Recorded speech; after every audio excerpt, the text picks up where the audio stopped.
So friends, welcome back to my channel. তো এখন জিগরার teaser trailer নিয়ে কথা বলবো, সেটা কেমন লাগে সেটা নিয়ে কথা বলবো। তো আলিয়া ভাট যবে থেকে প্রডিউসার হয়েছে তবে থেকে কিন্তু সে খুব ভালো কাজ করছে। সে ডার্লিংস বলি আমি, প্রচারটাও আই থিঙ্ক প্রডিউস করেছিল যে অ্যামাজন প্রাইমে যে সিরিজটা, এবং এখন জিগরা নিয়ে আসছে। তো আলিয়া ভাট মানে আলিয়া ভাট কেন কিছু বলার নেই, কত ভালো একজন অভিনেত্রী তিনি। এবং কিন্তু তার যে প্রোডাকশন হাউস থেকে তিনি যে কাজগুলো করছেন সেগুলো কিন্তু খুব দেখার মতো কাজ হচ্ছে। এবার জিগরার এই প্রোমোটা কেমন লেগেছে আমি যদি এক কথায় বলি, আমার এই প্রোমোটা খুবই ইম্প্যাক্টফুল একটা প্রোমো লেগেছে। খুব ইম্প্যাক্ট ক্রিয়েট করে রেখে দিয়েছে প্রোমোটা আমার ক্ষেত্রে, এবং যারাই দেখবে তারা কিন্তু এটাকে বারবার দেখতে আগ্রহী হবে। প্রোমোটাকে এমনভাবে ডিজাইন করা হয়েছে।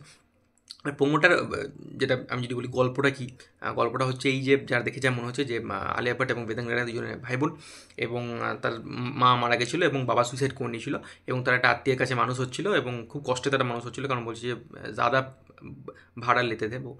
তো এর কষ্টে তারা মানুষ হয়েছে, এবং তার ভাই এবার কোনো ফার্দার স্টাডিজের জন্য বা কোনো জবের জন্য, বেটার অপরচুনিটিসের জন্য তো বিদেশে পাড়ি দিচ্ছে, এবং সেখানে বিনা কারণে হয়তো বা অন্য কোনো কারণে তাকে পুলিশে অ্যারেস্ট করে নিচ্ছে, এবং তাকে ওখানে টর্চার করা হচ্ছে, করা হচ্ছে।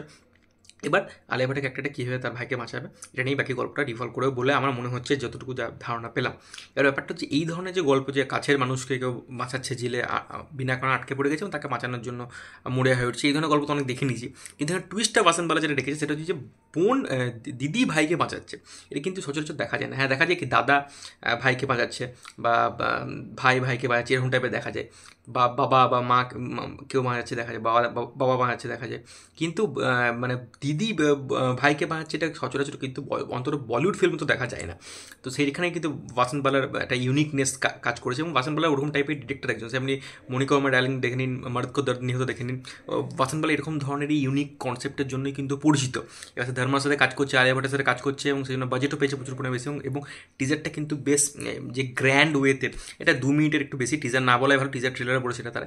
তাই জন্য পরে একটা নিশ্চয়ই এটা প্রপার অফিসিয়াল ট্রেলার আসবে, কারণ 11 অক্টোবর মুক্তি পাচ্ছে সিনেমাটা। পুজোর সময়, যখন আমাদের এখানে পুজো চলবে তখন সিনেমাটা মুক্তি পাচ্ছে, পুজোর সময় এই সিনেমাটা।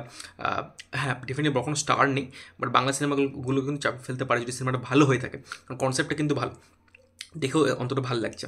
এবার ব্যাপারটা হচ্ছে যে এই যে এই টিজারটা পজিটিভ পয়েন্ট, কিছু টিজারটা যখন শুরু হয় 40 সেকেন্ড একটা পুরো একটা বড় একটা সিন দিয়ে এই জিনিসটা শুরু করা হয়েছিল, এবং তারপরে তার মধ্যে থেকে আবার 5 সেকেন্ড, প্রথম 5 সেকেন্ড তো কোনো সাইলেন্স, কোনো আওয়াজ, কোনো মানে কোনো ডায়লগসই ছিল না। তারপর থেকে আলিয়া ভাটের একটা মনে ছোঁয়া পাওয়া কনভারসেশন হয়, এবং সেখানে বলে যে জেল হি তোল লেতে মনে ছোঁয়া বলে। তো বেসিক্যালি প্রেজেন্ট ব্রেক নিয়ে গল্পটা হতে চলেছে, যেটা মনে হচ্ছে শেষে কীভাবে ভাইকে বাঁচাবে, প্রেজেন্ট ব্রেক করে, সেটা নিয়ে গল্পটা।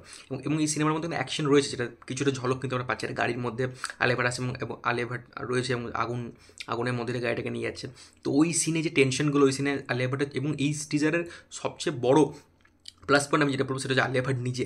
আলিয়া ভাট কি দুর্দান্ত কাজ করেছে, মানে এই প্রোমোটাতেই তার মানে কিছু কিছু জায়গায় ডায়লগস নেই, জাস্ট তাকিয়ে আছে, চোখের এক্সপ্রেশন দেখে আপনার মানে আপনি মানে এতটাই মানে মেসমারাইজড হয়েছে মানে দেখে আলিয়া ভাটকে দেখে। দুর্দান্ত কাজ, দুর্দান্ত একটা সিন আছে, এবং ডায়লগগুলো খুব ভালো বলছে যে বচ্চন নেই বচনা পড়েগা। তো বলছি আমি আব তো বচ্চন হি বাননা হ্যাঁ। তো যেহেতু বচ্চন বলছে কেন, কারণে বিকজ আমরা জানি Amitabh Bachchan as a angry young man খুব মানে খুব পরিচিত তাই ভারতবর্ষে। তো সেইখান থেকেই মানে অ্যাকশনের টাইম চলে এসেছে, যেটা বেসিক্যালি বলতে চাইছে আলিয়া ভাট। এবং অ্যাকশনটাই কিন্তু এই সিনেমাতে প্রচণ্ড পরিমাণে লুকিয়ে রাখা হয়েছে, এবং সেটা কিন্তু এবং বেশি পরিমাণে ফোকাস করা হচ্ছে ভাই এবং দিদির যে সম্পর্কটা, সেটার ইমোশনাল বন্ডটার উপরে কিন্তু ফোকাস করা হচ্ছে। এবং খুব বড় বড় ডিরেক্টর, মানে ভারতবর্ষের এখন ওয়ান অফ দ্য বড় যে ডিরেক্টর সেটা এস রাজামৌলি, তিনি নিজে বলেছেন যে অ্যাকশনের পিছনে ইমোশনটা থাকলে তবে কিন্তু সে অ্যাকশনটা ওয়ার্ক করবে। ইমোশন খুব ইম্পর্টেন্ট ফিল্মের জন্য। তো এই সিনেমাতে কিন্তু ইমোশনাল কোশ্চেনটা প্রচণ্ড পরিমাণে ইম্পর্টেন্ট হতে চলেছে বলে আমার যতটুকু যা ধারণা। এবং একটা যে গানটা ফুলো কা তারো কা সবকা कहना है, তো 1000 में मेरी बहना है, তো এই গানটা আমার যতটুকু শুনে লাগলো যে এটা বেদাং রায়নেই আই থিঙ্ক গেয়েছে। এবং গানটার সাথে যেভাবে পুরো গানটা জুড়েই মানে এই প্রোমো জুড়েই গানটা রয়েছে প্রথম থেকে শেষ অব্দি, এবং তার সাথে সাথে সমস্ত সিনগুলো রয়েছে, আমি অ্যাকশন সিনই বলি বা ইমোশনাল সিনই বলি, যে কোনো সিনই সব ওই গানটার মধ্যে রয়েছে। তো কিন্তু গানটা কিন্তু খুব ভালোভাবে শ্যুট করে গেছে এই প্রোমোটার সাথে, কিন্তু সেটা কিন্তু খুব একটা মজাদার জিনিস, বেশ ইউনিক জিনিস লাগলো। গানটা খুব ভালোভাবে গেয়েছে, এবং সিনগুলো জন্য গ্র্যান্ডভাবে শ্যুট করেছে, বিকজ ধর্মার সাথে কোল্যাব করেছে বাসনবালা। তো বাজেট পেয়েছে, তো সেভাবে সেটা খরচাও করেছে, দেখে যা লাগছে। বেশ বেশ বেশ প্রোডাকশন ভ্যালু খুব ভালো লাগছে। আলিয়া ভাট যেভাবে পুরো জিনিসটাকে মেনটেন করেছে থ্রু আউট দ্য জিনিস। ইমোশনাল সিনে বলি, তার ভিতরে যে ট্রমাটা চলছে, যে ভাই কীভাবে বাঁচাবো না বাঁচাবো, ওই যে চোখে মুখে এক্সপ্রেশন, ফেশিয়াল এক্সপ্রেশন দিয়ে যেভাবে ফুটিয়ে তুলেছে, সেটা কিন্তু দেখতে দুর্দান্ত লাগছে। এবং আই থিঙ্ক হংকংয়েও এটা শুটিং করেছে, কারণ একটা পিছনে ড্র্যাগন দেখছিলাম, তো ওটা দেখে যা মনে হচ্ছে হংকংই হবে। তো বিভিন্ন জায়গায় শুটিং আছে আই থিঙ্ক বিদেশে, দেখা যাক সিনেমাটা কেমন হয়। এবং মনে পাওয়ার হয়েছে দেখলাম, এবং বেশ খুব ভালো লাগলো, এবং ক্যামেরা কাজও খুব দুর্দান্ত হয়েছে যেটুকু দেখে যা লাগলো। এবং আমার একটা নেগেটিভ পয়েন্ট হচ্ছে বেদাং রায়নাকে একটু ডায়লগ দিলে ভালো লাগতো, বাট একটা টর্চারের সিন আছে যেখানে চিৎকার করে, ওখানে কিন্তু তার পারফরমেন্স দেখতে বেশ ভালো লাগছে। আর চিজেও তার পারফরমেন্স মোটামুটি খারাপ ছিল না। এবার এটা তার আই থিঙ্ক সেকেন্ড ফিল্ম, দেখা যাক সিনেমাটা সে কেমন করে। আর এবার আলিয়া ভাটের সাথে পাল্লা দিয়ে সে কাজ করতে পারে কিনা সেটা দেখার মতো বিষয় হবে। But Alia Bhatt is too good in this promo.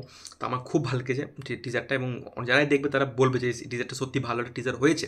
এবং আমি তো মুখে আছি পুজোর সময় সিনেমাটা দেখার জন্য। তোমরা কতটা কী দেখেছো সিনেমাটা তাতে দেখার জন্য, কতটা এক্সাইটেড ডেফিনেটলি কমেন্ট করে জানাতে পারো। আর ভিডিওটা ভালো লাগলে চ্যানেলটাকে প্লিজ সাবস্ক্রাইব করতে। আর আমার সাথে জুতি channel description box Instagram link দিয়ে জুড়তে পারো। Take care, good bye.